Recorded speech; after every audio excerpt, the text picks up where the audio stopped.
Hey everyone, welcome back to Mythology Explained. In the last video of this style, we explored some absolute titans of terror in Greek myth.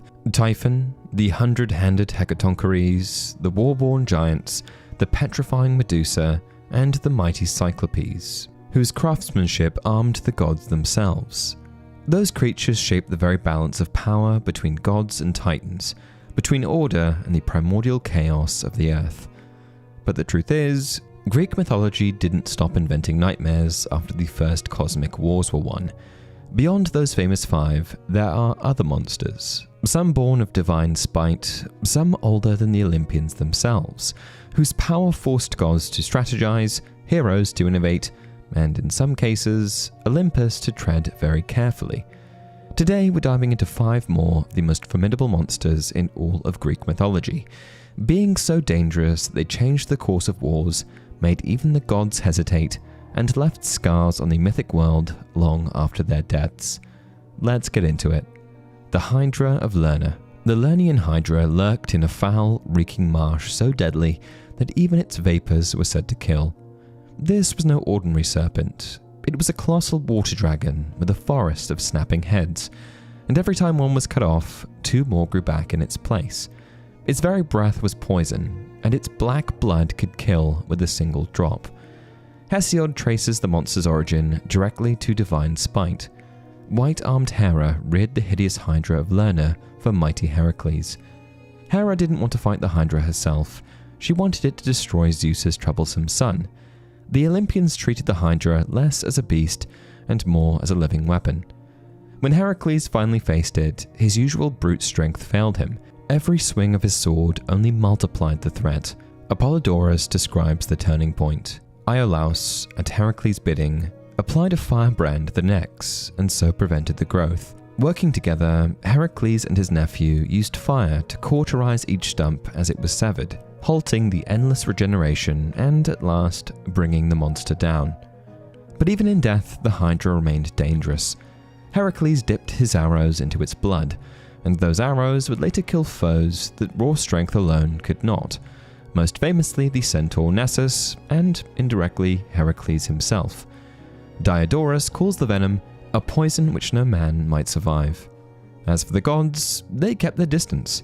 Hera may have raised the Hydra, but she never faced it directly. None of the Olympians dared to engage its toxic fury. Instead, they used it, a monster crafted to do their dirty work rather than risk their own skin. The Chimera. In the rugged hills of Lycia, proud a nightmare, part lion, part goat, part serpent, and entirely lethal. Ancient poets struggled to describe such an unnatural fusion. Homer gives the classic outline. In front a lion, behind a serpent, and in the middle a goat, fierce, breathing fire. Hesiod adds that it was snorting in fury, terrible, swift-footed, and strong. This was no mere beast, it was chaos given form, stalking the countryside and reducing villages to ash. Yet no Olympian stepped forward to confront it. The Chimera's fire and unpredictable hybrid strength made it a fight even the gods preferred to avoid. Instead, Olympus chose a subtler strategy: empower a mortal hero. Later tradition tells that Athena, goddess of wisdom and battlecraft, took an interest in the young warrior Bellerophon. She gifted him a golden bridle, a divine tool capable of taming the winged horse Pegasus, an essential advantage because survival meant staying above the flames. Armed with Pegasus's flight and his own ingenuity, Bellerophon planned an attack that brute strength alone could never achieve. From the safety of the skies, he rained missiles down, but the killing stroke came from clever materials science.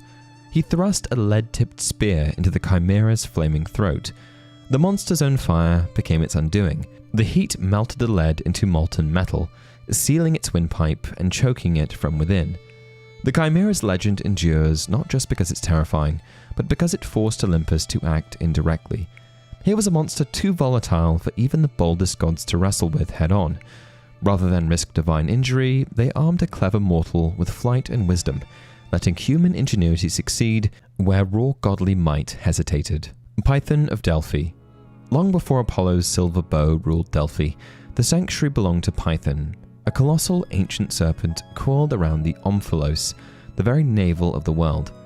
Older than the Olympians themselves, Python was born of the earth and carried the raw, chthonic power of Gaia. It didn't just guard a place, it guarded prophecy, destiny, and the old order that existed before Zeus and his siblings ever rose to power. Challenging this Python was no quest for any mortal hero. No man, no demigod, could have hoped to face such a being. Only an Olympian could even attempt it. Apollodorus states it plainly.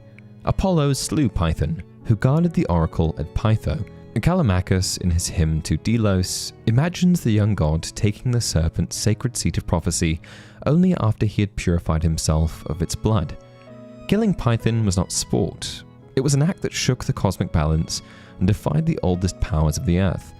This was a guardian tied directly to Gaia and to the deep laws of fate. Slaying it was both a cosmic upheaval and a sacrilege, so much so that even Apollo, radiant and newly triumphant, was required to undergo ritual purification afterward. The need for cleansing proves how dangerous and sacred this monster was. It was a force so primeval that even the gods approached it with caution and respect. Stheno and Euryale, the immortal Gorgons.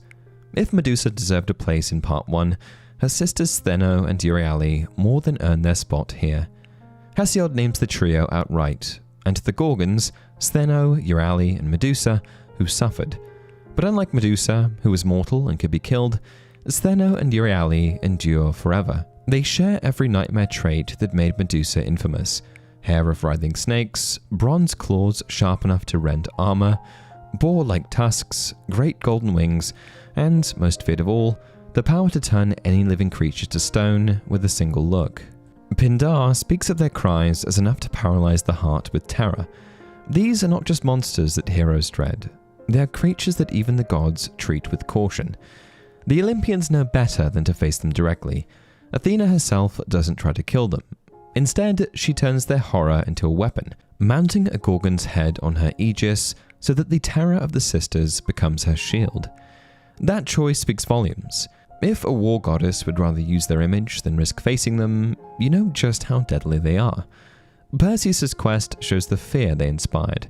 He doesn't stride in boldly, he sneaks under the cap of Hades to stay unseen, uses a mirrored shield to avoid their petrifying gaze, and flees the moment he decapitates Medusa, because Stheno and Euryale remain alive, enraged and unstoppable.